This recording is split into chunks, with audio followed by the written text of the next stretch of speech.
Welcome to Carl DeGregorio's Session24. We are in week 2 of what was a an adjustment in my life of having to deal with myself in a walking boot from a sprained ankle, and how I'm moving forward without being able to, I'm worrying about cash, worrying about work, worrying about the new normal, worrying about a lot of things, and but having a better week than the previous because I don't need the crutches anymore. I'm lucky it's my right foot, so I can drive. I'm slow going, but I can get where I gotta get and do what I have to do in little doses and in ways that are inconvenient, but not completely effed up and impossible. Like, if I need to go to the store to get something, I can carry stuff. And, those crutches were really goofy, man. And although I was faster, I got to start booking and flexing my tries and doing all that. But I guess, how do I integrate this into the vlog, and what can I bring to each week now that I'm sort of really living an interior life, an indoor life. So much of what I do is out in the world, and that's sort of been clipped. And so how do I maintain, and how do I, there's a lot of paperwork, and there's a lot of stuff coming in from the doctors, and it's maddening, and it's hard to feel, cared for. Which is certainly, not an expectation an adult should really have, but you know what I mean. You really are just the sort of means to the machine, it feels like sometimes, and it can get on top of you a little bit. And at the same time, I've had a real good run of recurring auditions with the similar. I can't really talk about them, and I haven't booked anything yet, but it's the same casting people, and I'm starting to see progress, and I'm starting to see it for myself before it really is proven out, I suppose. I don't know how to put it, but my skills are getting sharper in a lot of ways. It has to do with even this. Plugging in this mic, figuring out the ranges, the sweet spots,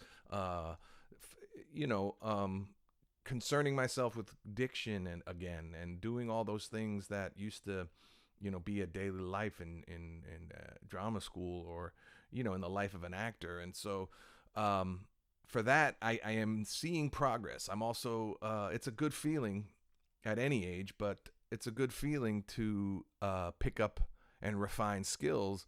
And one of the things that is daunting for certain people these days in the acting world or in the world of the arts is that technology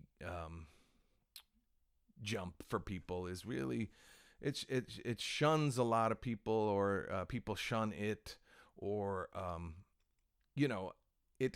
it's a great time to be alive, even if you aren't of the generation that is most proficient with this stuff. The fact of the matter is that it's acquirable knowledge, and I think that's the takeaway this week for me, is that a lot of this stuff is, it's not as smart as you would have it be. There are there's a million things about the analog world that are no longer helpful, and yet these systems aren't smart enough to in my case, to absorb the space in my name. And I've given up that fight for a long time, but then there's this one person at DMV who said, it looks like your name has a space, and now that's on my license. And so, like, those things are human, but then the AI that we're all fearing isn't really picking up on these nuances, and case sensitive, and I have 2 capital letters, and all this crap is like, it's impossible to keep up with it, and it's impossible to have a preferred way of spelling your name. In my case, it's just not Smith. it's a very common name in the south of Italy and in the world at large. It's, the same. I joked with a friend who's Irish that McGregor and DeGregorio is the same name. It's just the Irish and the Italian version, and the Mac and the Gregor and the Dedi or Gregorio. It's all the same. It's of Gregory. It's Gregory, the Gregory, or whatever the hell. And so I could have saved myself a lot of trouble thinking about a name change a long time ago, but we won't go into that. But what I've noticed is that with these auditions and with getting a little bit more confidence and building skills and getting more cracks at the bat and plugging this mic in a lot more and working on my tech and mastering software, knowing a good take from a bad take, knowing how to really spin some of this copy into a cooler sound, and being able to make executive decisions on the fly, and manipulating the software so that I send the best audition and stuff like that feels good. And it has not a profound effect, but it has an effect on, I think, the recurringness of my auditions, and hopefully, I mean, it's still all a crapshoot, and I'd love to report I'd really love to report a win, and I have to take the win now that I know that I can play these things back and they sound stellar, and that they just went with somebody because of a timbre of the voice they preferred, or who knows. I can't tell you what the products are, but they're pretty good products, and they may even have name actors attached. So I am usually, and you don't get a lot of feedback except the next audition. And so that feels good, and that feels like progress, and that is sort of, concurrent with this being injured is feels like a little bit of grace, and I'll take it. I will take it, because if I let the cycle spin about what this could mean in the future, if it's going to be I'm coming on 2 weeks, if it's a 4-week check in with the doctor, and then I have another 2 weeks or another 4, and it's an 8-week process, then that's going to really affect my bottom line financially, and that's a frightening prospect. So I have to build these skills, these media skills that I've trained over the years, but always subsidized it. So maybe this sort of growth spurt in the software and knowledge and the microphone and trying to learn a little bit more about this. I'm sure there's a million things I'm not doing right about this. I don't know if I'm labeling things right. I don't know if I'm, driving in any eyeballs. I'm not. I'm just sort of keeping the appointment right now. And vis-a-vis the show, I don't have a lot to report other than spending more time with the text, cleaning up the intro. And I've mentioned this before. What you do when you absorb art, i.e. if you're spending a lot of time laid up on your foot and you're listening to music and you're listening to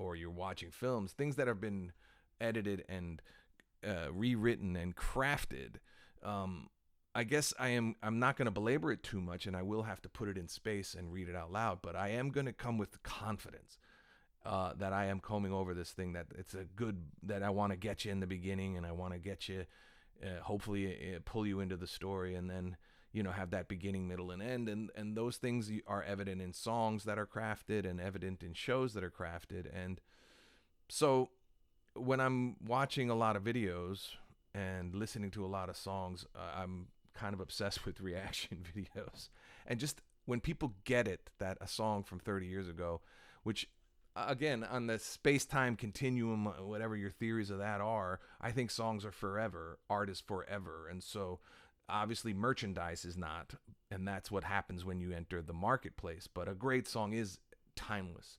And so when you hear these things and they affect people in the present day, there was a lot of effort from the artist, or at least the artist was on top of their skills enough to have faith in sticking to their guns and putting it out that way.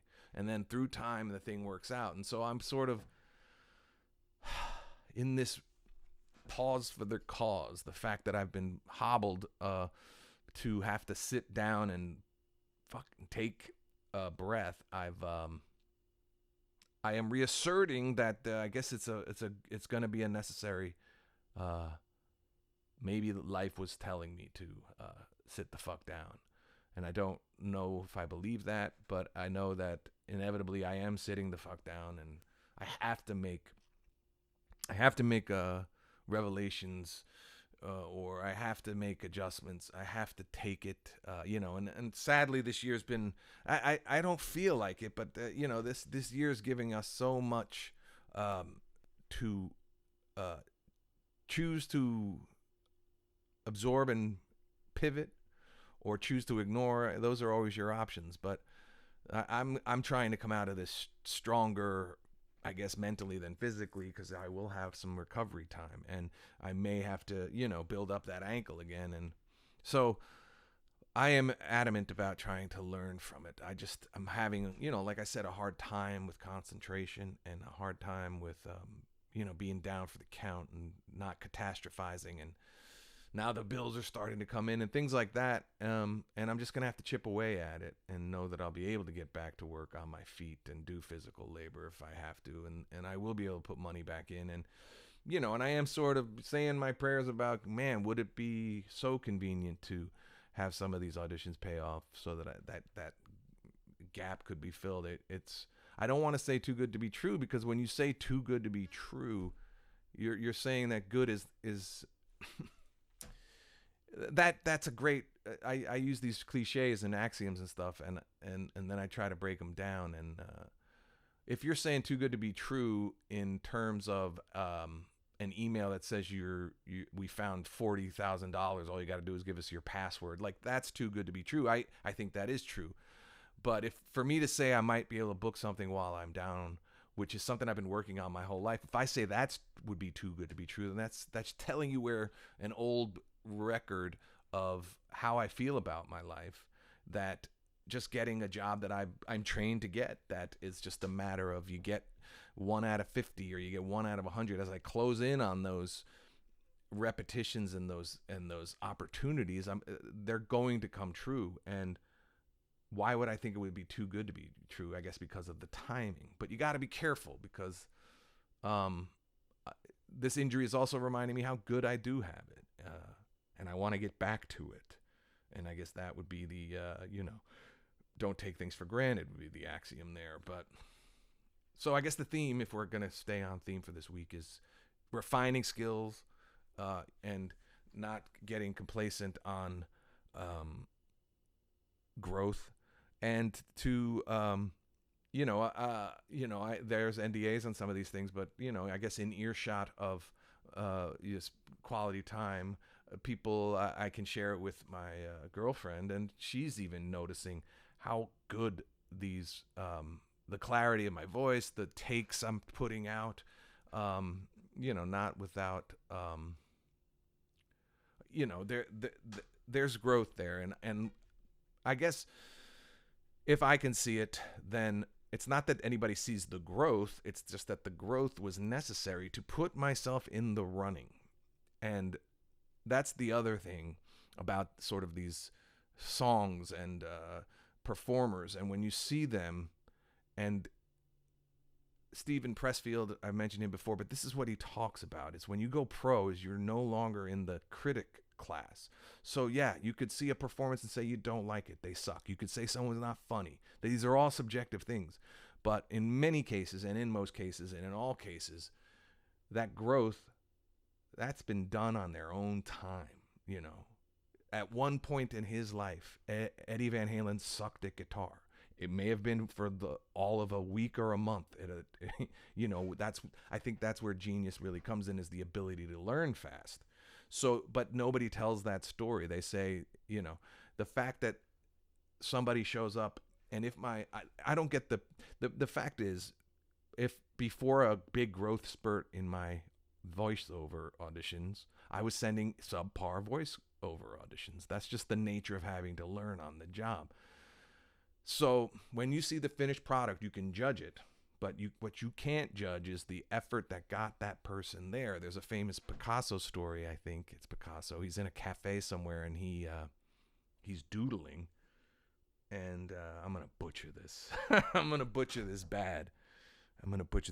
Because I should have thought it out. But somehow he crumples up one of the sketches, throws it away, or is about to throw it away, and the person's like, you know, let me get that sketch, and he's like, no, it's worth X amount of dollars, and she goes, well, how, you were just about to throw it away, and he goes, yeah, but I've been sketching this for 50 years, like my skills are what you're. Anyway, I've butchered that fucking story, but the point being is, by the time, even, you know, it's All-Star Weekend, by the time you see even a dunk competition, they've done it 50,000 times. And so if you're going pro, you're going to do that labor, and you're going to show up one day ready, and then you'll be judged whether you will get the gigs, or whether you get the accolades or the fans or the jobs.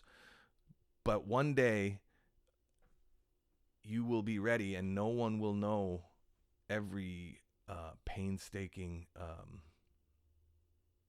step that it took, every bad audition to get one job. And so that is why you have to keep your own standards, and, you know, keep your own counsel, and make your results based on how much you've grown, and do it because you want to do it. And so now, if I can put the monsters at bay, worrying about money, and just worry about maybe using this downtime to work on the show, to gather some friends and colleagues to read this script out loud, do those things that I complain I don't have time to do when I have to show up at a day job. And now that I don't have that impediment, now what am I going to do? And so with that, I will leave. I'll leave you to it. And this was Session 24, and I thank you. And I hope I'm in a little bit of a better vibe. I'm not wearing a backward hat because I've been able to take care of my hygiene, being able to shower and stuff now that my foot is healing, and sharing too much information. I leave you with this, and I leave you with that, and you can get with this, and you can get with that, and you can't beat that with a bat. Session 24, Carl D. Peace.